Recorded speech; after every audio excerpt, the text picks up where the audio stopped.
Let's talk to Amber. Yeah, yeah, yeah. Talking about the book we got now. Yep. Hi, I'm Amber Akin, cartoonist, illustrator of Penny and the Yeti, written by Jimmy Gaspero, and Real Life Cryptid. You're watching Splash Pages.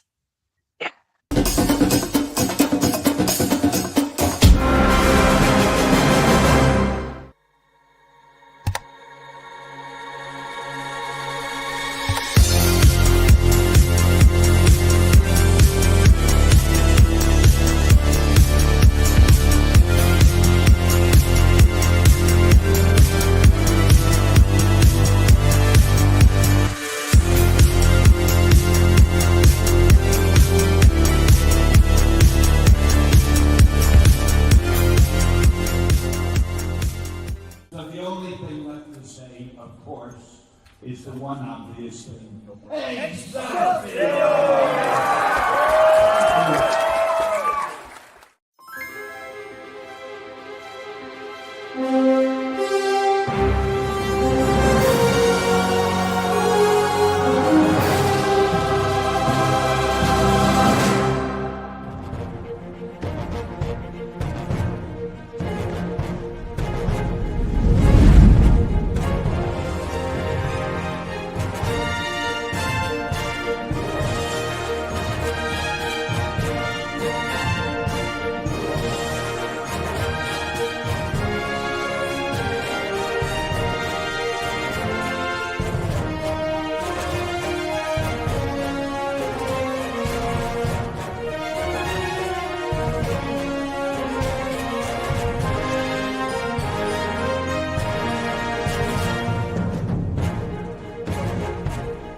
What's wrong with him?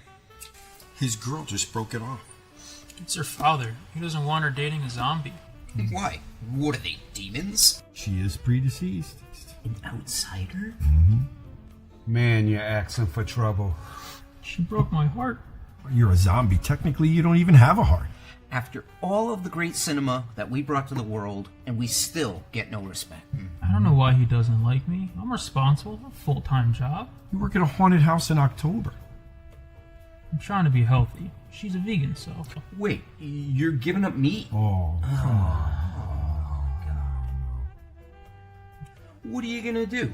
Attack a farmer's market to try to impress her? Now, if he was a vampire, he'd have a much better chance with her dad. Yeah, those pretty bastards. I didn't think this would be that hard. Hard. Man, I'm a zombie and I'm black. Here we go. I blame the educational system. I blame the media. I blame George Romero. Oh. How could you be so disrespectful? Coffee? Zombies don't know much, but they do know good coffee, Deadly Grounds. It's coffee to die for, and zombie approved. Who's George Romero? Just have some coffee. Wow, Carrie, I think I've turned into a cat again. Oh my god, this is a horrible way to end the month. I was really looking forward to meeting our guest. Wow. This is definitely not a meowdy good time. Wow. Oh, Leo, I'm sorry. When Leo gets his toast turned into beans, I take over as your Leo. I've got you. Don't worry, Leo. We'll get it fixed. Well, maybe you don't want to get it fixed because then you'd have to go to the vet, and that would be bad. But anyway, happy Tuesday, everybody. Welcome to Splash Pages. We're so excited to have you on. We have a great show for tonight. You're going to love the artists that we have, and the book is so amazing, and you're going to have to get ready to order it, get through paper cuts. But I'm going to switch on over here to Drew so he can tell you more. Thank you, Carrie. Much appreciated. That was a wonderful advertisement for our fantastic guest. But now this, Splash Pages. Hit like and subscribe. Yes, it's the end of February. We've had a lot of good times, got a good laughs, but this isn't the end of the show. It's just the beginning. So we have a fantastic guest here. Her enthusiasm is just as great as her artwork. She is a teacher by day, illustrator by night, an aficionado who enjoys the finer things like feeding pets in parks and appreciating the good things in life, like tattoos and stars and comics and markers that don't run too much through paper and other things that she's definitely going to tell you about, because why am I going to let you hear about it from me? So the artist for the upcoming Paper Cuts novel, Penny and the Yeti, the enthusiastic, still smiling, bespectacled, and absolutely lovely. Everybody, the one, the only, Amber Akin. Hi! Thank you for having me on. Hi, everybody. Hey, Hey, girl. What's up? What's going on? Oh, how we not doing much. tonight? All right. Hanging out Well, with the squirrel puppet, fair enough. talking Yeah. comics. It's a good Yeah. night. Plaid, the usual. It's a bingo card of the end of February. The only thing would be better is if we were all sipping tea and wearing matching sweaters. Be like, boy, it's cold. Let me tell you about it. I was like, no, no more Facebook meteorologists. Okay, I know it's cold outside. Okay, I got out of bed. I was like, crap. So, all right. So we're not talking about that. Although I'm glad all of you survived Snow Apocalypse Part 2. Oh, Indeed. yes. So, Amber, so I have to say, again, having known nothing about your work, having read Penny and the Yeti, which you and your collaborator, Jimmy Gaspero, was phenomenal. This is your first work, and you just nailed it. Thank you. I know. I feel bad saying, like, Carrie, I feel weird starting off like that because I feel like as we go, StreamYard's going to be like, no, they're taking, no, that head is getting bigger. I'm like, uh-oh. That ego is just through the roof. Those bangs are just getting longer. Oh, yeah. And they are. Oh, yeah. No, it's fine. I remember when I had bangs. It was a long time ago. The Warped Tour years. But this was just phenomenal. And I have to say, I loved how innocent it was, but it very quickly got very real. And that very much kind of took me from a start. So let me ask, how did this come about? So I won't tell too much of the story since Jimmy's not here to join us. Right. But from my perspective, Penny and the Yeti came about from a very humble 4-page script that Jimmy had originally written with his daughter, the real life Penny, that he came to me with. We were mutuals on Twitter back when it was still Twitter. Right. And he said, "Hi, I have a 4-page comic written by me and my 6-year-old daughter. Would you be interested in illustrating it?" And I saw that it was about a little girl and a magical Yeti. And I was like, yes, I am so on board. I would love to draw this. After I wrapped those 4 pages for just Jimmy, he sent them off to Mad Cave for open submissions. And before I knew it, I was drawing an entire book of Yeti, who to me is like a very dear friend. Right. Okay. Yeah. Okay. I'm gonna pull up so we can. Oh, I was just gonna pull this up so we can look through. You guys don't get to see it all. No, Not only that a little bit. special. You got to buy the book. Top secret. It's worth it, though. Okay. I want to show you a little bit of stuff here, but yeah, keep talking. Yeah, you got the whole family aspect going on, and it does start off pretty hard at first, and it's just this beautiful story. The colors and everything make it it's so kid friendly, and I think that you did a really good job between the two of you also pointing out that kids aren't stupid. Even when you're little and you're still just coloring, you know what's not going right when you have, family problems or something like that going on. yeah. And kids can talk to each other about it. And I just wanted to show up to where I'm going to skip a little bit through here, but she gets this Yeti. Yeah. It all started with then- the drawing, kids. Yeah, it starts with a drawing, and then the Yeti comes, and then you don't get to see anything else No. except this. We're going to show a Yeah. little. Concept art. Is it okay if that way we don't go for the book, but you get to see some of the characters here, and Yes. the is great. Okay. So let me ask, was there any character that you two wanted to have in that didn't make the cut? Like there's a drawing somewhere that like is a like TB like to be continued, or like like not exactly like a discard pile, but it was just like I'm gonna save this. I'm gonna save this. We're gonna Honestly, come back to this. I wish I could say that there were like top secret Yeti drawings, Mhm. but really, I think Yeti was the only one who went through any like major design rehauls. I really Right. took time drawing Yeti, and I work with kids full time. And when Mhm. I'm drawing those original 4 pages, my students are interested in what I'm drawing, so I Right. show them. And let me tell you, kids are honest, and when your drawing isn't working and they don't like the way the character looks and they don't think it looks like a Yeti, they're very honest about it. No. Do this again. Like so basically it's a classroom full of God, I'm gonna date myself. Was it Critics? Tim Gunn? Excuse me, make it so. Excuse me, designers, make it work. And you're like, Oh yeah. I don't, just I don't know, Amber. I don't know. I feel like your Yeti is more yuck and not a lot of yet. So Yeah, if it's very yucky, not Yeti, can we do better? giving too much Sasquatch, not enough Yetiness. I do need to ask, just because as I'm really like, was there ever a temptation to just um, do the reference and draw a Yeti with a snow cone? um, I doodle Yeti a lot, and I have definitely drawn Yeti like eating snow cones, eating ice cream. Yeah. And I'm sure those illustrations I will finish and share to the world when they get to meet Please Yeti. do, because I saw that and I was just expecting at some point just Yeti like, oh, things are awful. Snow cone? Like I was like, I love Monsters Inc. Let's go.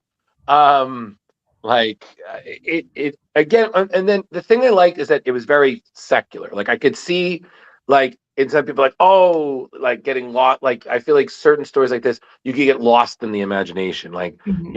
oh, she's on a magic adventure with Yeti, and they're fighting cyclopses and evil like dragons and all this stuff. And it's just like no, no, no. This is about using your imagination to make the world a little softer. You're dealing with ugliness. This is the cover up. Your imagination is like, things will be okay. Let's have fun. Let's enjoy Absolutely. being a kid, because the alternative feels like growing up, and I'm not there yet. You know. Exactly. So, It, it, okay. it's got a bit of the not super depressing Drop Dead Fred feel towards it. And I don't know if you ever saw Drop Dead Fred, I'm but unfamiliar. Carrie, do you want to explain it, or should I explain it?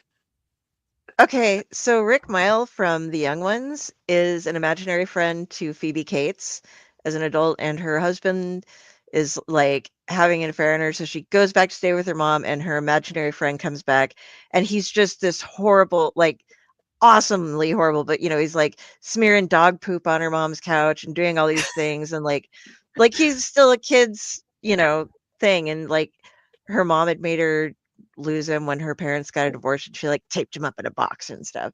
But then like he goes through and helps her with her adult life, but he's like ruining everything because he's still playing childish pranks. But then there's like when things start to get better, her mom's forcing her to take these meds, and she's growing up, and she's finally getting happy to where she doesn't need him anymore and stuff. But it's a very sweet movie, and it ends kind of sad, but then it gives you like a little bit of a okay, he's not dead or anything type of thing. But you'll have to check it out if you haven't, because I think after reading this that you would really appreciate it. Definitely. I can't believe I've never heard of it. Yeah, it's a very niche could you hear 80s, 90s movie, 80s. I Top Drop Dead Fred, think it was right? 90s, like early 90s. I mean, you said Phoebe Cates. I mean, that's 80, 90s, you know? Yeah. Before my time. Yeah. But I think the thing that I liked about it is you guys also subverted certain tropes, because it wasn't like Calvin and Hobbes, where, you have this friend and you see it one way, but it's not, like, again, how Hobbes is a tiger to Calvin, but to his parents, it's a doll. Well, it's a stuffed animal. And this one, the parents see the Yeti. And again, I love that the reactions are different, because the dad is like, oh, okay. Like, does Yeti want to ride? And mom is like, that's a Yeti in your closet. Can he help Does it eat? chores? Well, it's not. Yeah. And then it's just, what are we going to do? You knew about this. How are we going to feed this thing? What are we going to do? Like, freaking out. And, yeah, again, you guys subverted that in such a clever way. And I feel like, again, there are ways I feel people like, oh, I would have done it like this. I'm like, yeah, but that's not as fun. Like I think in storytelling, you have to take that, like, I call it like the Lego method. You have to build everything, because then the payoffs are more satisfying versus, okay, I'm gonna have somebody else build it, but then I'm gonna have it. I'm like, no. The building is part of the fun. And if you make it too easy, you don't really connect, because you haven't watched it kind of build and then fall apart and then build and then fall apart. And then third time's the charm. So was that kind of what you and Jimmy were aiming for? Just kind of watching, kind of like as a kid, like things, they have dreams and sometimes things don't exactly work out. Yeah, we definitely didn't want to have it, maybe spoilers, like wrap up too like pretty, like too easily, too simply, because that's not really, how life works out. And it's not really, most people's experiences. So it was definitely trying to keep things from being like too grimdark, and also too, and then everything was okay and everyone's happy and nothing bad ever happens. Right. Carrie, you had a question? Oh no, I was just gonna say, like, this is something where it's very much all ages friendly, and like I'd said before, you let kids actually be kids and be smart enough, and I think kids who read this will be able to understand feelings. It's really going to help them understand how to express feelings better. But in our Splash Pages crew, we were crying, like those of us who've gone through different things. Yeah, there were real tears brought up in all of us for just how well put together this is and how emotionally strong it stands for. Yeah, and to compliment to you guys, because again, I noticed the pop culture references, which I want to get to in a minute. It kind of gave me Give them all away, Drew. Like the ending. Again, no spoilers to anything, but the ending kind of gave me like that ending of Mrs. Doubtfire kind of vibes, where you get the idea that sometimes things don't work out. Sometimes things don't work out. Some people aren't meant to be together, but it doesn't mean that the love they have for their kids isn't real. It doesn't mean that a family can't still exist. So I think, again, like you said, I think people, especially now, always feel that you have to protect children. And I feel like some people overdo it to the point where are you really protecting them? Or are you trying to shield them from things? Because they're going to find out sooner rather than later. So it's kind of better to just tell them, let them process it, help them through it. It's better than you're just denying it to them. Because then when they find it, they're like, why were you lying to me the whole time? Why did you feel I wasn't ready? And, like Carrie said before, they're a lot smarter than you realize. I mean, you're in a classroom, so know. So I mean, did you ever ask any of your, did you ever bring up stuff to any of your students, and was there anything in the book that was maybe the input of a kid in your classroom? Like, was there any oh yeah, you should do this, like the equivalent of was it Ragnarok, the famous line oh, Thor is a friend from work? That was a Make-A-Wish kid said that suggestion, and they were like, oh yeah, that's great, we're gonna keep that.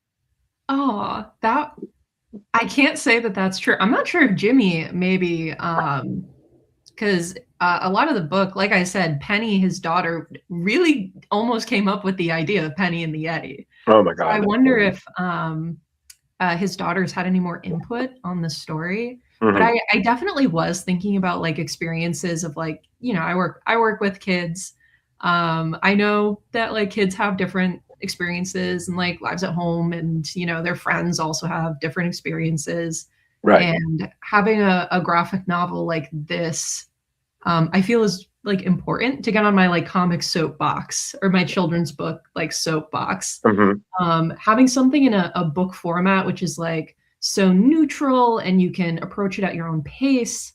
And it's a place to really like explore difficult things in a very like safe way that, they can talk about with their parents or like their friends, or, just, I guess, investigate those sorts of things on their own in their own terms. Mhm. But yeah. Nice. Very nice. Carrie, I have another question, but again, we're gonna alternate. I don't want it to Oh. just be me talking. No, So go ahead. Go ahead. okay, I need to bring this up. I especially love Don't give all away, because though. again, I'm the person who loves a good pop culture reference. You guys had a few. Mhm. It's really hard for me not to say which ones they were. The the the explanation of a classic early Lindsay Lohan movie was pretty great. I'm not gonna lie, I had that's why I was humming the song when you first came on. I was like, let's get together, yeah, yeah, yeah. Which is again referenced in both of those movies, the original and the remake. But I have to say again, I don't know if it was you or Jimmy, the miscongeniality reference. I lit up. I was like, yes. Every year when that date pops up, I repost the same thing. I don't miss it. It's the same thing with October 3rd. I was like, no, it's Mean Girls, guys. You got to remember. Samuels. Aaron Samuels. He asked me what day it was, and I told him it was October 3rd. And it's especially beautiful when that's on a Wednesday, because that's when we remember we have to wear pink. Oh, even better. Yeah, exactly. Serendipitous. But okay, which was that, Jimmy, or was that you? It doesn't matter either way. I just have to ask because I saw that and I was like, yes. I think I'm gonna leave that one to Jimmy to answer. Okay, because I'm sorry, I imagine you drawing that scene, just probably giggling like, I gotta rewatch that movie. It's been too long. I love that movie. I'm a huge like Sandra Bullock stan. I loved her, especially as a kid. She was like an icon to me. So again, the thing I love is that she was so diverse. Like she could do comedies, she could do action, she could do some horror. I seem to recall there was a horror movie in there somewhere. She could do, serious, but man, when she does comedy, she is great. She just has such wonderful delivery, and that movie is just an early 2000s gem. That's my friend. Yeah. Okay, good. Hi. Friends, Hi there. Welcome to the show. Support your friend. Leave a comment. Embarrass Feel her free to ask royally. any I mean, what? questions you No. want. Yeah, ask questions. Don't. Me and Carrie can keep talking. Trust me, but it helps if someone else throws in. Okay, I just had to bring that up because I was dying, and I told Carrie that I was like, and Carrie did again. She's like, okay, cool. Never seen that movie, but it sounds good. Michael Caine is very good in that movie, Carrie. That's all I'm going to say. It's Would you enjoy good. Michael Caine? Listen, you will love him in this movie. The sass is so real. Okay. Yeah, pretty great. But Amber is an amazing illustrator and comic artist. Woohoo! I'm so proud of you, Amber, and huge congrats on your debut. Thanks, stranger. there's a lot of hearts, and there's a crying emoticon. It's a very emotional friend. I think you definitely owe this person some sort of adult beverage, or perhaps a high-priced, healthy drink. Yeah. Next time I'm in Boston. Yeah. Next time you're in Boston. Getting a smoothie. Getting some chowder. Clam chowder. Clam chowder. Not a stereotype. Never had it. Don't care. Moving on. Moving on. So let me ask this to kind of just pull it, because again, trust me, we could spend the whole time talking about the book, but we want to talk about you for a little bit. So how did all of this kind of start? Like, again, I know you're funny enough, you're not the first art teacher we know who also had a side career in comics. One of a friend of our show, the great Franco from All Yeah Comics, was an art teacher for quite a while, and then also did a lot of comic work in the side time. So how did that come about? Were you just like, I could do that, like I could do that, and then you just doodling, and then so you're posting that on your social media, and someone's like, "Oh, that's a cool drawing," and you're like, "Thanks, bro." And then, hey, I got the story. I feel like I'm drunk historying how this came about. I started drawing comics before I even started reading comics, I guess. When I was in first grade, I used to draw comics about a penguin who was named IC. And my first grade teacher, shout out Mrs. Weta, if you're out there, she would read my comics to the class. I feel like it's very comes naturally to kids to like pair pictures and like images together, especially coming off of like picture books and things. Right. And then I went a really long time without realizing that that was something you could do like professionally. I got really into, and this is a little embarrassing, I got really into Marvel movies when I was a teenager. That was like whoa. Wait, Amber, stop. Why is that embarrassing? I feel like some other cartoonists are like, I started reading comics when I was 6 years old. I read every Spider-Man comic there ever was. And I'm like, I just like really liked Steve and Bucky from the Avengers.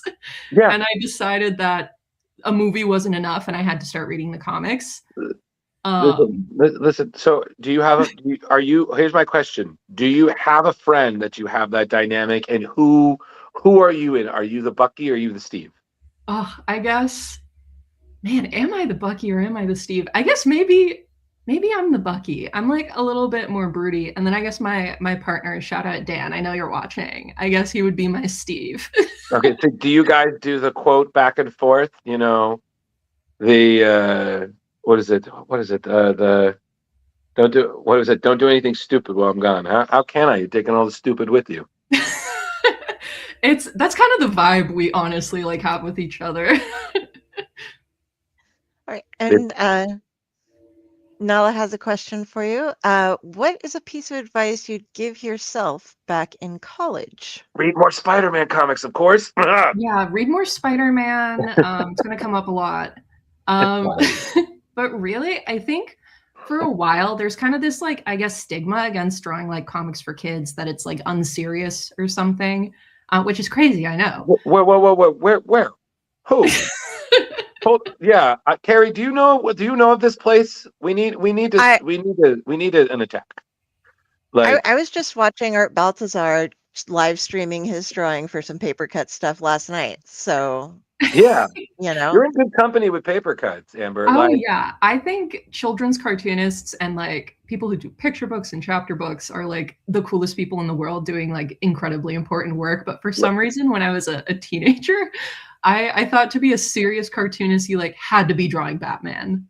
And I wish that I had just like followed the like my desire to draw like things that are cute, and that kids would get something out of. Well, I think the thing being is that, because I know this because I'm trying my hand in writing kids books. Yeah. And it's really difficult because I have the ideas, but like I think kids are a little harder. In your mind, kids are harder to impress than adults. And they are. Because adults are very much like, no. Children are like, no. And it hurts more when they say it, because they mean it more. Because adults are like, okay, now this is good. I like this here. But however, they deconstruct their criticism. A kid will flat out, this is dumb. And you're like, why does that hurt so much? Why is that? And then it's like it's stupid.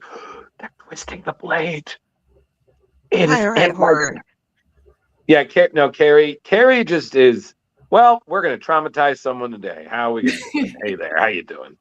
And it's funny you say that, because I've written pitches that are in my head, I'm like, this is odd even for me. So I'm like, some kid's gonna love this.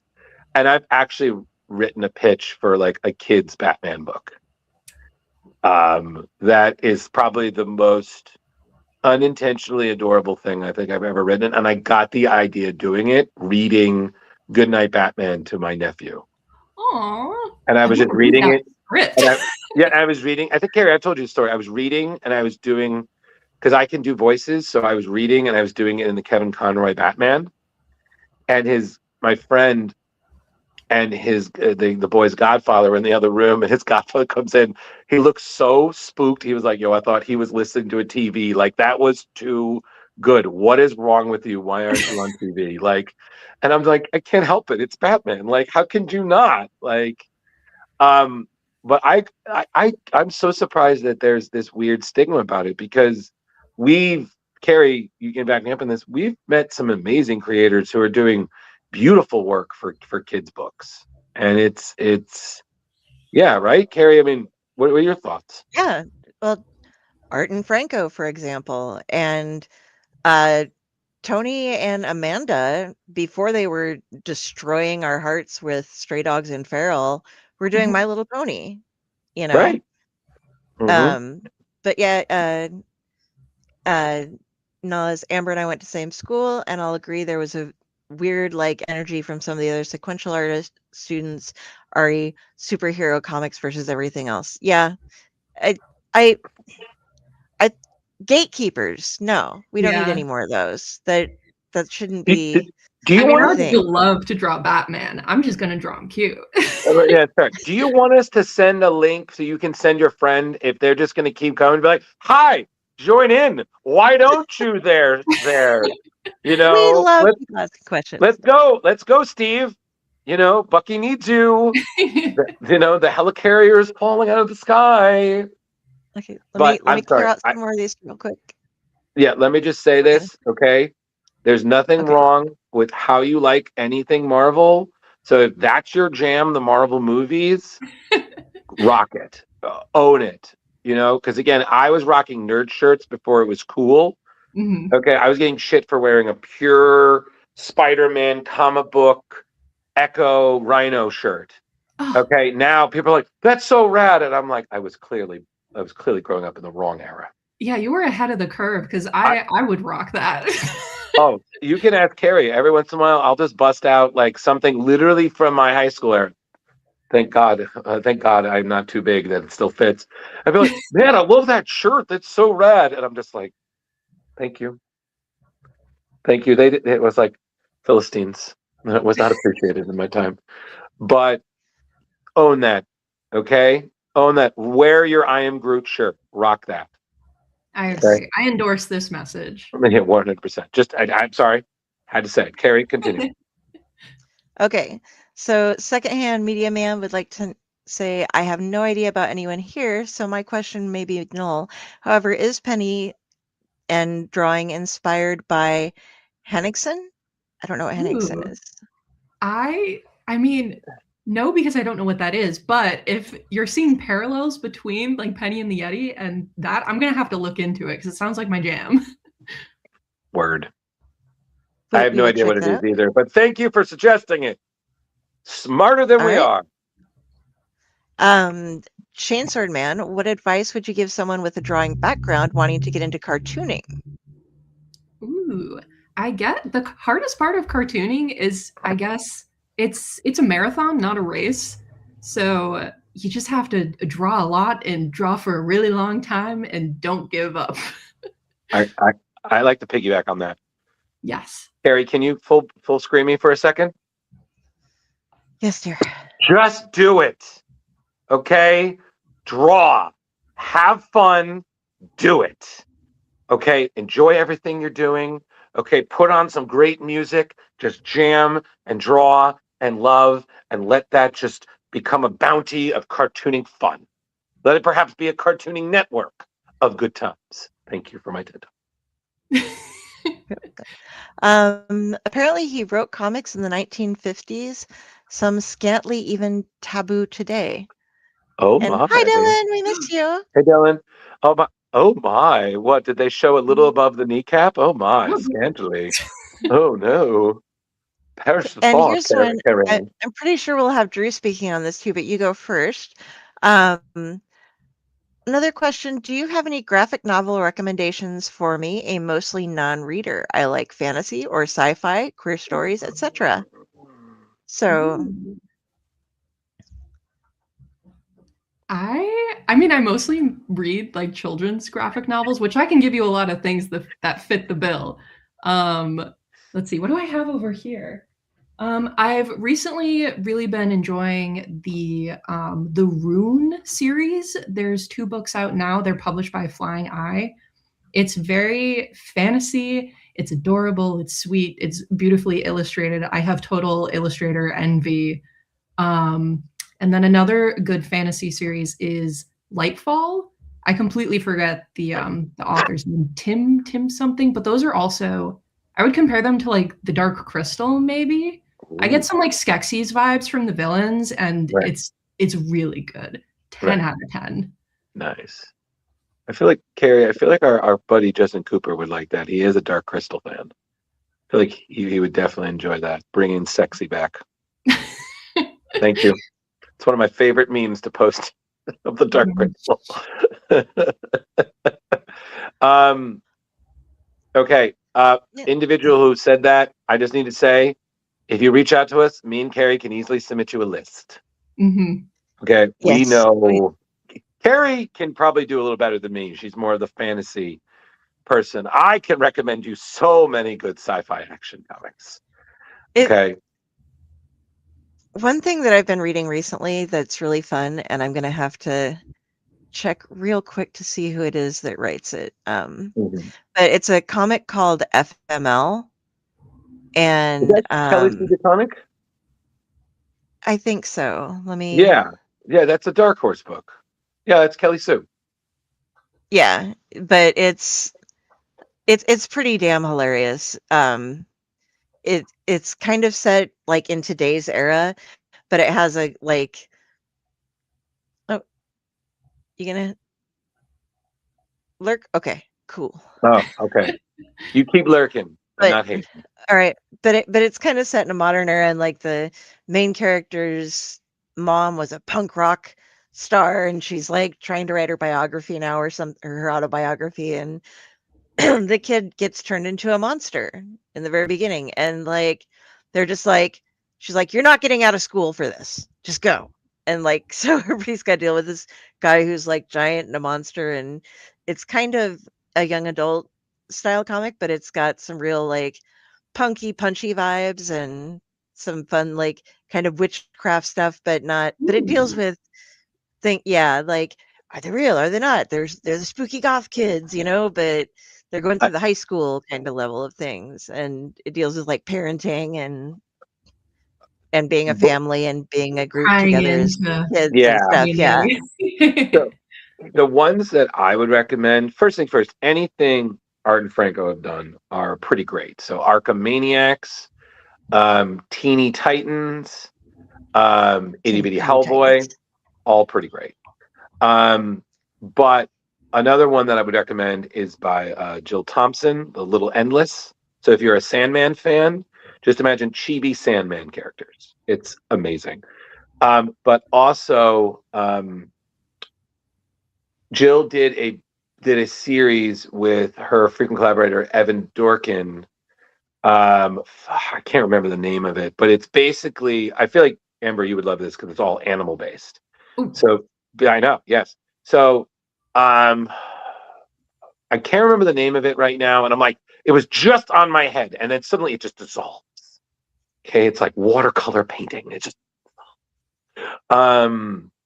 it's about a group of animals that also function as protectors and investigators in their neighborhood. So there's magic involved. So it's a group of dogs with, of course, a cat. And they deal with a lot of spooky, arcane stuff. So it's like it's basically like what your pets do when you're not home. Sounds great. Oh, it's absolutely amazing. But it's also similar to your book. There are some beautiful moments and some heart-wrenching moments. And Jill, who also does the amazing Scary Godmother book, which is phenomenal. God, Carrie, I swear to God, this is going to bother the hell out of me because I can literally feel my brain pulling, like throwing open cabinets and rummaging. Yeah, I recommend that. That's pretty great, and their stuff is, it's all in collections too. So, Beasts of And Burden, got it. Okay, sorry. something that I think the world approves of, Saga, is a great Mhm. kind of combination sci-fi fantasy that you Mhm. can put out there. Oh yeah, I'm kind of absolutely. scrolling through my list of things that I have, and I have I have like hundreds Oh, of comics that are here on my list. Carrie, But Carrie, yes, look, Lumen. oh yes, Phil The Hester, Adventures of Lumen N. Phil Hester is the artist behind that, and James Robinson. James Robinson's writing. Yeah. It says Bill Crabtree's the artist, but Yeah, it's Phil's it's added in. Phil. Yeah, but Yeah. yeah. So basically, the story of that is it's Captain Nemo's granddaughter going on adventures with her grandfather, trying to prevent world domination from enemies of the family. It's pretty cool. Yeah. Not gonna lie. So Oh, if you like old sci-fi, yeah. And League of Extraordinary Gentlemen is another, if you like, you got that steampunk yeah, kind of sci-fi thing going. but that's If you Alan read Moore, books. and that gets really intense real quick. Yeah, Like there's that is, something about Alan Moore you have to really enjoy reading, because Alan yeah. Moore will write the comic and then he'll do the notes for it, and it's rather I love reading. So for me it's like, yes, this is a feast. And some Oh, people are like, I couldn't make it past the 32nd page of notes for the 10-page comic. I don't know. well, and Carrie, another good one would be Leave It to Chance. James Robinson, Paul Smith. That was a great one. Yeah, shout out Alan Moore scripts. Thicker than a telephone book. So No. fun to read. Yeah, absolutely. Dear God. But Leave It to Chance is another great one. James Robinson did it, I believe it was Paul Smith. It's basically like, imagine Nancy Drew in a fantasy world. So it's a daughter of a famous paranormal investigator trying to make her own way in a city full of magical creatures. Amber, we'll send you a list. I was like, please compile a Yeah. list. I'm hearing magical creatures. I'm hearing Nancy Drew, and I need to read these comics ASAP. Yeah, And Amber, we'll send you a friend request. We'll send you a list, okay? Okay. Yeah, we got you. Okay? currently, Dan Panosian's writing The Last Boy, which is a revisit back Peter Pan. to Peter Pan, with Valentina Pinto and Alessio Avallone doing the art for him, and that is great as well. So Okay. Should we it's a little mention dark, Stray but Dogs and Feral? I feel like she would enjoy it because it's all animal based, but it will break her. Oh no. Well, yeah, they'll make you I do- cry so hard. I do like to Yeah.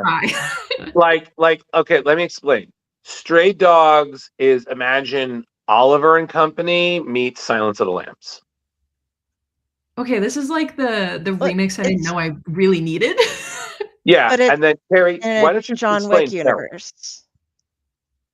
Whoa! That's not even talking. Whoa, okay, you're just triggering me because now books are coming through, and I'm like, okay, we did not spend all this time. But Carrie, do you want to Okay. sell her on Well, Feral? Because yes, that's this is my cat Hinata now. Sad. She's in a box for my great grandma, but her ashes.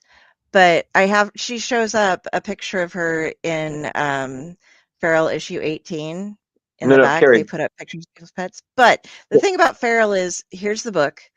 An airborne, or not airborne, but an extremely new, highly contagious strain of rabies has hit. And it starts off with these cats that are being taken away because they have to take away all the pets and all the animals in this area because they're highly infectious.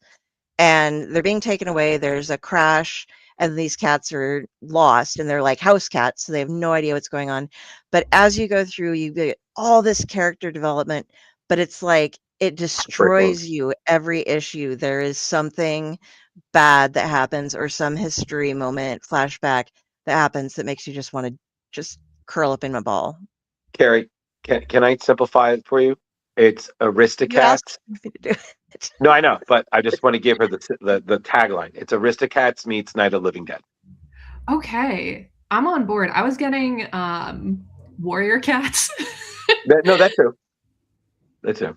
Yeah, they have to run around and survive the rabies and avoid the rabies, God. and characters people. get and there are certain things like it's got the night like, is that cat does that cat have rabies, or is it just scared of water because it's a cat? It Right. And Yeah. little things like that as you're going through. Warrior cats. Yeah. Point is, we'll send you a list, Amber. Thank you. Yeah. I Yeah. appreciate it. Yeah. Oh, So, and Mhm. someone else would like to know, who are some of your favorite illustrators in children's lit at the moment? I feel like there are so many like fantastic illustrators. I'm just like constantly spoiled.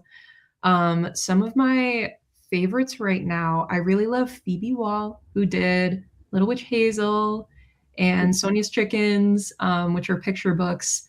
Little Witch Hazel to me is a graphic novel. It's a pretty long picture book. I also really like Esme Shapiro. I think she's a really fantastic illustrator. She did Roy is Not a Dog. Who are some other folks? I'm talking mostly picture books. I'm trying to think of some cartoonists who I really adore. I love Lauren Hetzker, who does Bug Boys and also drew Bigfoot and Nessie, which was a huge inspiration to me when I was figuring out how to draw Penny and the Yeti. If you like cryptid books for kids, definitely highly recommend that. Cool. Nice. So let me ask again, since you're clearly a kid at heart. Definitely. When you were growing up, what were some of the kid series that you grew up with? Like, I'll give you an example. Like, I remember, like, I think they were called the Bailey School Kids. Like vampires don't drink, don't wear green, or Martians don't drink lemonade. Those, or the Magic Treehouse. Mm-hmm.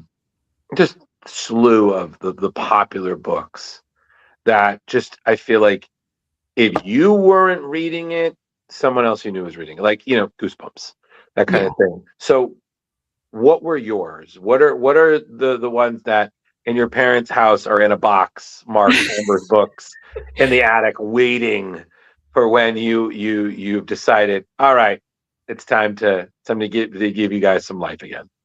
My number one favorite, and the real fairy kids will know this one. I was obsessed with this chapter book series called Rainbow Magic that started off where it was just a bunch of fairies and they were all named after colors. And then I read all 12 of those books. And it was the sort of series where it was written by a whole slew of different authors and like under one pseudonym, just because of the sheer amount of Rainbow Magic books there were. I was obsessed with those. I was leaving shrines out to fairies in my backyard. I was really into Magic Treehouse. I think I probably had like maybe 25 copies of different Magic Treehouse books. They were great. They were so awesome. And I was also really into Diary of a Wimpy Kid, came out when I was in middle school. This is Jar. He would be with us tonight, but he's the one who's picking up his family from the airport. You made him cry too. So yeah, sorry about that, but also I'm really glad. Sorry for your pain. We were all in pain together, Jar. Yeah, good. Yeah, she's doing the Palpatine, just good. Good, let the pain break them so their wallets will give me the money. Yes. Yes, good. Jar. So we cut you off mid-answer though too. Yeah, apologies. Yeah, that's cool. Oh, what was remind me of the question. Kids books. And we were kids illustrators. kids books that you enjoyed growing up. Oh Yeah. yeah, I was like I said, Diary of a Wimpy Kid was like huge for me. That was, I think, like maybe my return to picture books past the age where I like kind of outgrew them, and then I read them now as an adult on a daily basis. Um, and what is his name? Is it Jeff Kinney? Is he who does those books? Those also got me back into like, drawing comics about like being a middle schooler in my own like little diary. What else was I really into? I was really into Maurice Sendak's books, like Where the Wild Things Are. Oh yeah. That was also like I wanted to read that book every single night. Nice. Yeah, classics. All the you were- classics. Right. Oh, good. Very nice. Yeah. I don't have anything like that. Carrie, you grew up in a very small library. Like you were 2 days away from being the real life Matilda. I literally, when I was growing up, my public library was the smallest public library in the entirety of the United States. I found this out like a couple of years ago on a newspaper article about it because they were trying to upgrade things. But I read like I had the pass from my mom that said she's allowed to check out anything she wants, no age requirements, blah blah blah. So because I'd already read the entirety of the Chronicles of Narnia like to myself, not like was read to like when I was like 4 and 5, and was up to like The Hobbit when I was 8. But I was also reading like 10-year-old me in a dictionary. We're doing The Exorcist and stuff. So okay, there. I didn't really have the little. I didn't have the little kids books because I just graduated. I went from like ABC to college level stuff and horror and everything. So I never really read that many kids books. I know that I've missed out on a lot, but it's never too late. With all due respect, yeah, I mean, I can go back. I did get into a period for a while where I went back and was like reading all of because I'd read everything else in the library. So I started reading like some of the kids' books, and I really did enjoy like the Raggedy Ann and Andy books. Mm-hmm. Like they're old, and I do enjoy all of the Oz books, which I don't consider to necessarily be just children's books, or Alice in Wonderland. Those are, cross-generational. I got 2 words for you. Roald Dahl. Okay? Those are classics. And again, because I know you like a little spooky, so the witches will appease your little horror heart. Those were some of my favorites. Like I remember Matilda, Fantastic Mr. Fox, Charlie and the Chocolate Factory, both of them, because everybody sleeps on the Great Glass Elevator, but they shouldn't because it's good.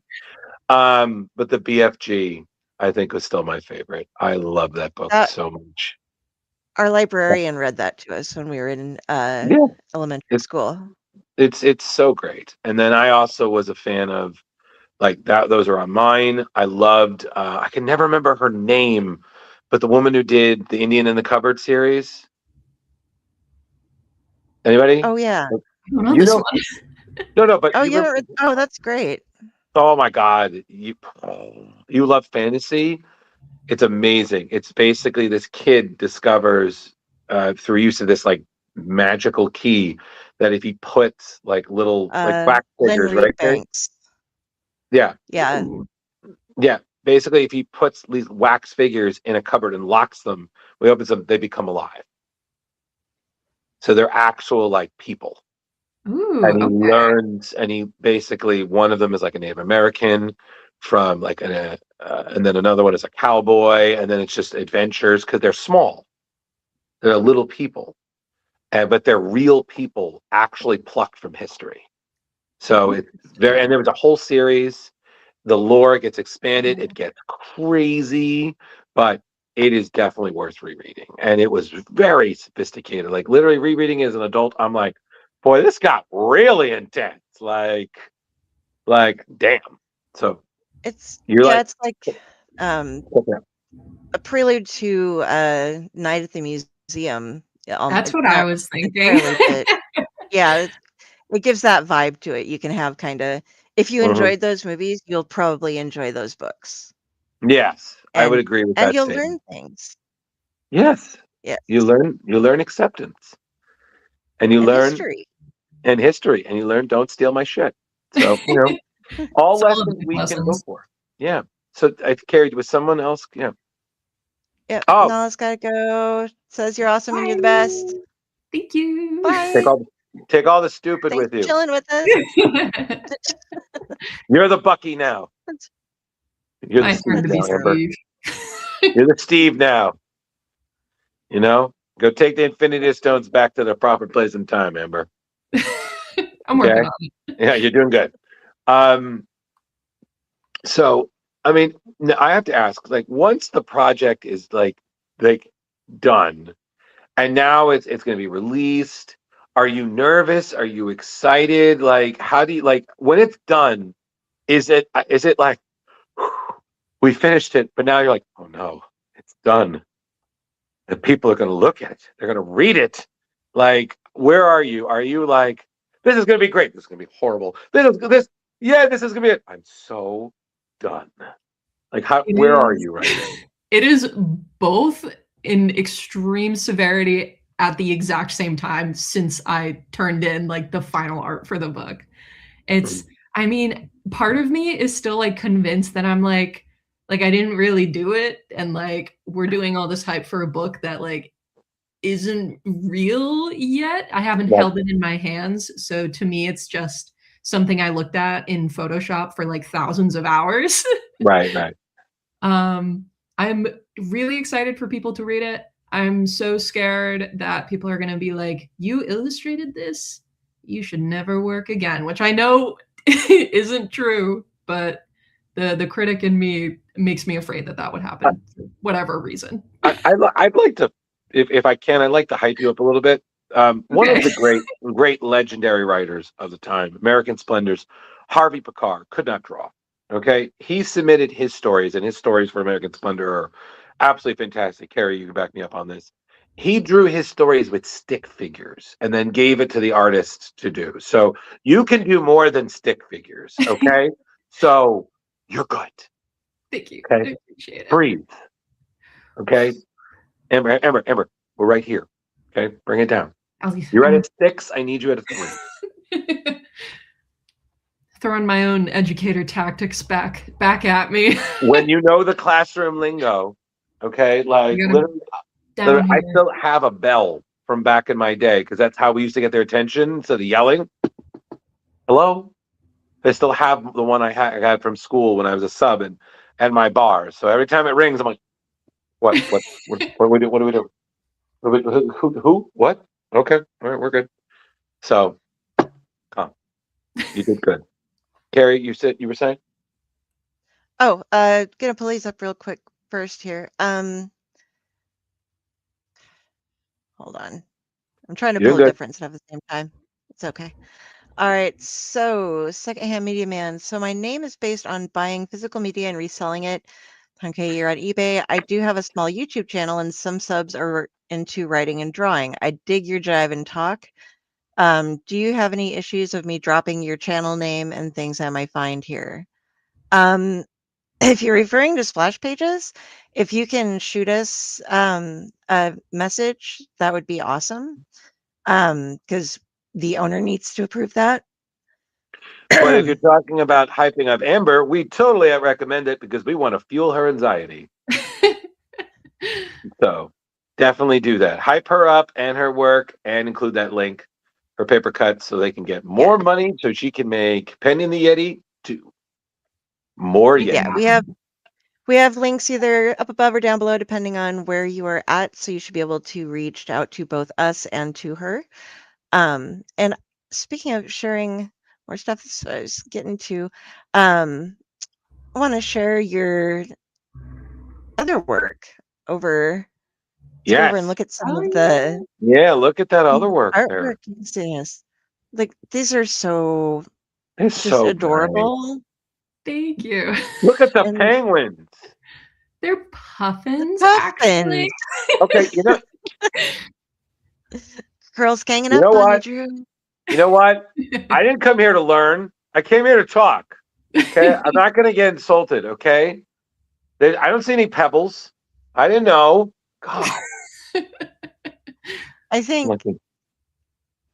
this one is my favorite. Which one? The writer there. This one, the writer.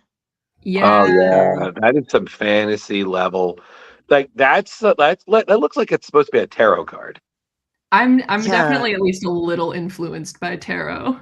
Yeah, like I was like, oh wow. Hey, look So, at that. and then Mushrooms. Shrooms. little Little extra comics here. there. Yeah, should- this is the radish fairy. I'm sorry, this is the what? He's a radish fairy, a fairy who's a radish. No, I got that. The name is pretty clear on what it is. Are you how do I say this? Are you a big fan of the veggies? Is what next? Is there going to be a broccoli-tarian? I won't spoil too much about the world of the radish fairy, but there are other fairies who are vegetable based. Yeah. And then That's this one I love that you are summoning a golem because I'm very much into the witchy side of things and She magic is. in general. And having this character, I think this is something I need to read because it's beautiful and it's cute. And Listen, I'm still expecting her she gets enough fame and an inflate enough ego. She does her penguin story and just wins millions, and then gets an animated film out of it. You'd be like, "Watch a penguins eat your heart out." Oh yeah, I have beef with March of the Penguins. That was a very traumatizing movie to go see, and I want to reclaim Penguin movie. Listen, and it's funny because you mentioned that because I did something similar like that when I was younger. Like I wrote this story, third grade, Miss Timon, shout out. I wrote this story about a bunch of dinosaurs like banding together to defeat like a bully T-Rex. Oh. And it's like a 3-page, and I still have it. Like my mom found it, I saved it. I was like, man, you just save everything. And I have it still, and I'm just like, oh my God, like how far you've come. And my teacher used to let me do this. Used to come in, I'd get to read to her class. And you're right, those kids they're like, oh, that's cool. And some kids are like, pass. Yeah. Like, all right. And I was like, okay, well, it's the 90s, it's hard to compete there, kids. But it's just the best. Like just having your work, and you're like, I could do more than this now. I could do more than this now, but it's nice to see those humble beginnings, Yeah, my mom definitely has my I See the Penguin comics in some bin somewhere in the basement that I really should You should go check out. But kids are so creative. I'm constantly humbled by some of the things my students like to draw and show me because they find out I draw comics and they're like, would you like to see my OCs? And I'm always like, yes, absolutely, please. Right. Yeah, and it's so funny because I thought the same thing when I was a sub. Like, I remember whenever I would sub as an art teacher, like they would just like, oh yeah, the kids do these things. I would just love their stories because I remember one of them was, what do you think your substitute teacher is doing? For like, what are they doing? Like when they're not being a substitute teacher, it's like, wow, that's such a good idea for a book. And some had some great ideas. The one that blew my mind was just surprising. I think it was like unicorn dueling. And I was just like, okay. The thing that stunned me is I was like, oh yeah. And then the kid took that. I don't know what I said, but it prompted her to just literally just cut the head off the unicorn. No. And I was just like, okay, Mr. Malo regrets his word choices. For the love of God, put a Band-Aid on that. No, it wasn't even like to cut the head off. She just drew a red line through the throat. And I'm like, oh my God. Like, it's like when people are like, oh, that escalated quickly. You're like, oh boy. Oh, they just go from 0 to 400 like that. So Hey man, that's how you. That's how as you. an editor, Yeah, phrase it. yeah, as an editor, one time I suggested that for this guy to be accepted into this guild thing that he was in his book, I was like, he's all filthy and dirty, when she recruits him to go put him up into this guild, because and maybe you should change that a little bit so that he would be more acceptable to him. And I was thinking she'd give him a shower and a new set of clothes or something. Instead, she made it so that everybody who joined the guild got lobotomized. And I was like, oh, Okay, we okay went there. then.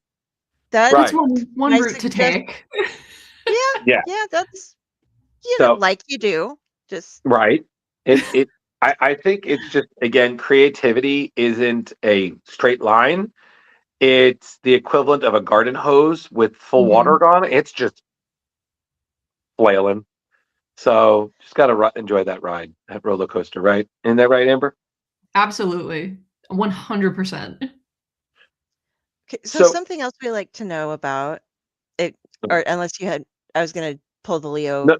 question. No, you pull Leo because we're I'm starting to wrap fluing. it up. Well, You're yeah, fluent. we're Do getting things. close up on time. But if Leo was here, one of the things that he always likes to ask is, when you have free time, when you aren't teaching and or drawing and working on comics, what do you geek out about? What is you like collect or like jam or play, or what do you do? I have been playing a lot of Animal Crossing.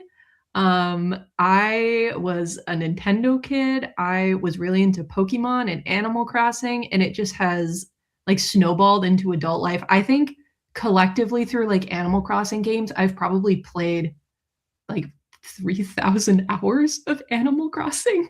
And that was what I was planning to do after we wrapped the interview. Fine. We don't judge. You can cross all the animals. It's so most of my time has been playing Animal Crossing. There used to be a mod on World of Warcraft where you put in your date of birth and it could check all of your recorded hours on all of your accounts and tell you what percentage of your life you had devoted to playing the game. I don't think we want her to have that, because then she's gonna get a little self-conscious. It's just she's gonna put in info and it's gonna be like, no.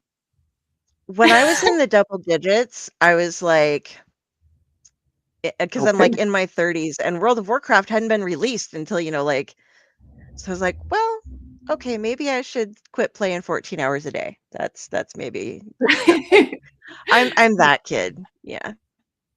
So It's okay. I still remember the days where I'm like, what did you do? Spent the whole day playing Spyro. Why? Because he's a dragon. It's awesome.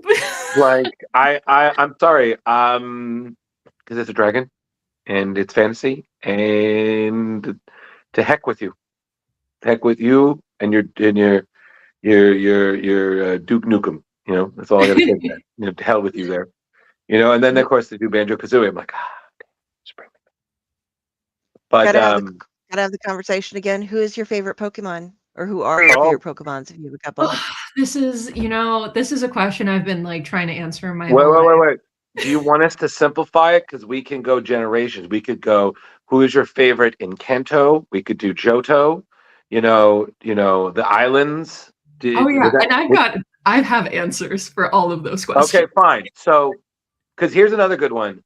If it'll help, what is your primary six? Ooh. Yeah. If I was a Pokemon trainer and I had to choose my 6 Pokemon, I think I would probably have a Dragonite, because I was obsessed with Dragonite as a kid, ever since I saw the Pokemon movie where he delivers mail. I would have a Alolan Vulpix, because she is cuter than Kanto Vulpix. I'd have a Poplio, because he's a cute little clown in a seal. He's very sweet. Okay. I'd have a Togepi, because Misty was an icon and I wanted to be her when I grew up. And instead I became a cartoonist instead of a Pokemon trainer. Fine. I'd have a Leafeon, because again, she's so cute. And then this is a really recent Pokemon that I really like, which is Mousehold, because it looks like Miffy. If you're familiar with her, she's like a cute little bunny rabbit, and Mousehold looks like just two Miffies. There you go. So that I guess that would be my dream 6. And I've been waiting for someone to ask me this question like my entire Good job, Carrie. career. You did it. Thank you. Her first You're solo welcome. interview, she got asked her dream question. Made it. I got to talk about Pokemon and Animal Crossing and comic books. It's like living the dream, honestly. So here's another question for you that I have is that, it sounds like you're a low-key comic fan. So have you been to conventions, and what's like when you go to cons, like who are you, like what do you do? Do you go to Artist Alley? Do you just walk, excuse me, do you walk around? Do you cosplay? And did you have any experiences meeting any creators at any convention? Excuse me, convention who were a really big influence to you? So when I was a teenager, I'm from Massachusetts. I live pretty far from Boston, but I begged my mom to let me go to Boston Comic-Con when I was a teenager. Yeah, let's go. It was so awesome. I cosplayed Harley Quinn because she was like one of my favorite characters. My friend went as Poison Ivy. It was very cute. Whoa. Which Harley? Okay, so there's no wrong answer, but I just have to ask. This was before the Suicide Squad movie had come out. That's fine. And the trailers were out. So I recreated the costume from the trailers without having seen the movie. And I really killed it. Like the costume was great. And then I saw the movie and it didn't live up to my expectations. Amber, I was in a cosplay Suicide Squad as Captain Boomerang. And let me tell you, everything you're saying is true. I was so into the like New 52 Suicide Squad comics too, and I was like so depressed that King Shark wasn't gonna be in the movie. But anyway, I went to the convention and I got to meet one of my like comics heroes at the time, Babs Tarr. I read Batgirl of Burnside, and it was like the first time that I ever felt like maybe I could draw comics. Mm-hmm. I had no money. I bought a sticker from her because it was all the money I had. She signed it for me. I geeked out very quietly and internally, and I put that sticker on my laptop.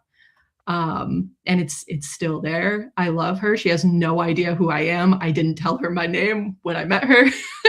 But it was like meeting an A-list celebrity. She was like my Meryl Streep.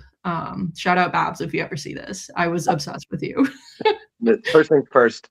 Definitely, because I would say if you can, I would shell out some money, go to New York, because very frequently she's there. So now that you're older, you can be more vocal with your fanboy. You've just reached a point like, I don't care who sees this. Mentally screaming. I'm ready to geek out. yeah, and I also have been to a few Boston Comic Cons. I miss it. Those cons were usually really great. Mm-hmm. I've been to those once or twice as a Ghostbuster, and I think that was the first one of the Bostons I did. I was Burt Macklin from Parks and Rec, which was so fun. But I was Zap Brannigan. This is the first time I ever did Zap Brannigan, was at Boston Comic Con, and I almost got in trouble because people thought I was actually being the character going commando underneath my my uniform. But no, it was leggings, but the way the leggings dipped. The impression of, and I like, no, I'm wearing shorts underneath. Calm down, sir. Like, that is too funny. Yeah, but it was definitely one. But I'm just like so in character, and I'm just so self-conscious because I just shaved my legs the night before, so I'm just like smooth. It's so pale, and I'm just like in full full cosplay makeup, and I've got gold stuff in it. It's in the summer too. So I've got gold spray in my hair. I'm just like, for the love of God, stay inside. It's air conditioned. If we go outside, melt. But Boston was a really good time, and there were so many great creators there. I used to just go and just get so many things signed, meet so many great creators. It was such a good vibe. I just haven't been because life is hard and gas is expensive. I miss it. I want to go back. I know it's Fan Expo now and not like Comic-Con. I haven't been since it was became Fan Expo, but I'll have to make it out. The last year I went was 2018, and it was Fan Expo, and I was like, wow, this is really weird. It's not near the marina. I don't just the smell of pigeons and boats and the water as you stand on line outside in the sun. But it's still such a good vibe, and the cosplays are great. You see such wonderful things, and the creators are pretty awesome. So here's hoping you go back and Babs Tar's there, and she actually remembers you this time. She'll be like, I remember you from when you were 16 and had me sign a sticker 10 years ago. They love those kind of stories. I mean, you can ask Carrie. We go to Terrificon in Mohegan Sun in Connecticut every year, and we sometimes see the same creators, and they just become like those how do we describe Carrie? It's those summer work friends. It's like summer camp. You go back. I was like, "What are you doing? What have you been up to? Nothing cool. Let's get into mischief." Big hug time. Okay. Yep. True story. You make friends. You make friends. I have ongoing like cribbage thing I got to do with Keith Champagne, and like you get to know the creators on the first name basis. Yeah, it's very cool. Now, see, now you're one of them. So now they'll be like, especially like, oh, I love your book. You'll be like, I'm sorry, what? You love son? What's happening? I'm combusting inside. Thank you. You know of my work. As a teacher, please don't scold me if you see me up too late. I've had comic book creators who are like, "What are you doing awake right now? You need to go to bed." That's because I'm 50. I can stay up. No, it's not that, Carrie. It's because it's 3 in the goddamn morning, and human beings need to sleep. Okay, not quasi-internet vampires with lovely hair.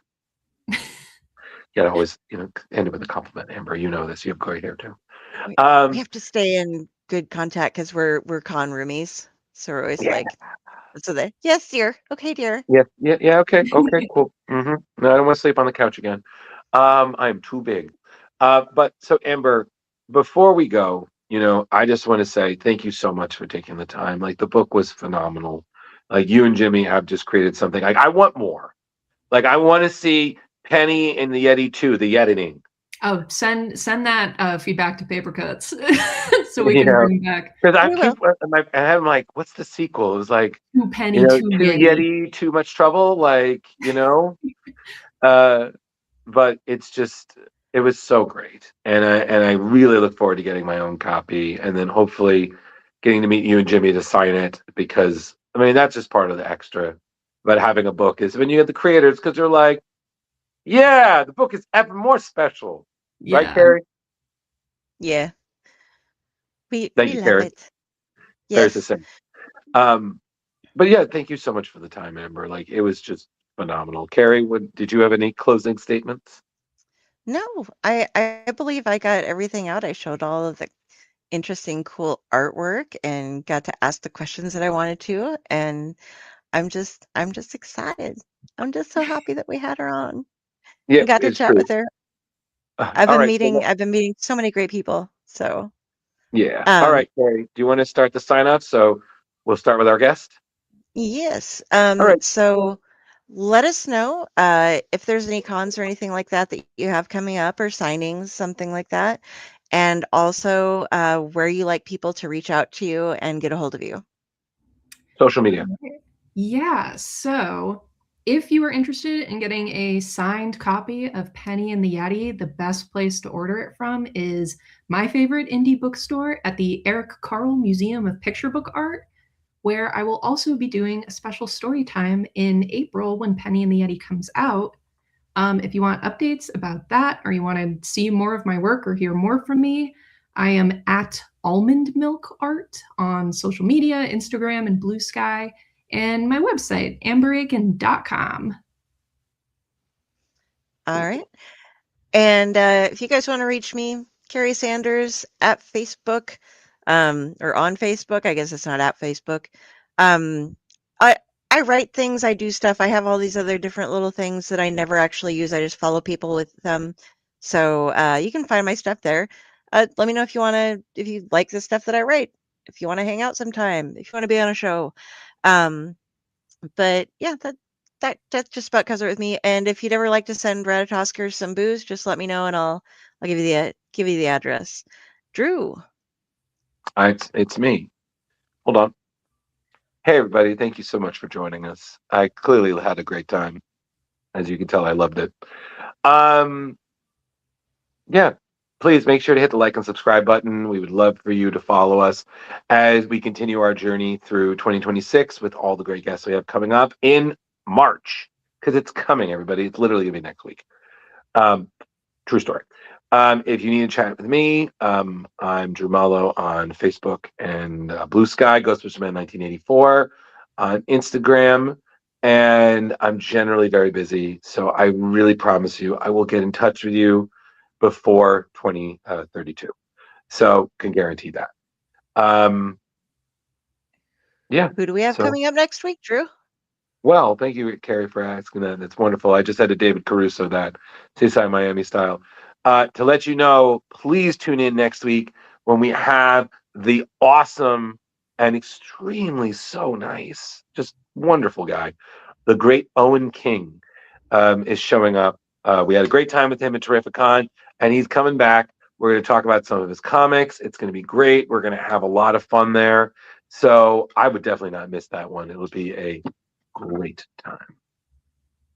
Great. Yeah. And thank you. I will get back to you or have Leo get back to you. And thank you, everybody, for joining us tonight. It was so fun having Amber on. Read her stuff. Get ready for the release. Write to Paper Cuts or her favorite comic book shop. And we'll see you next time. So thank you very much, all. Have a good Bye, night. everybody. Thank you.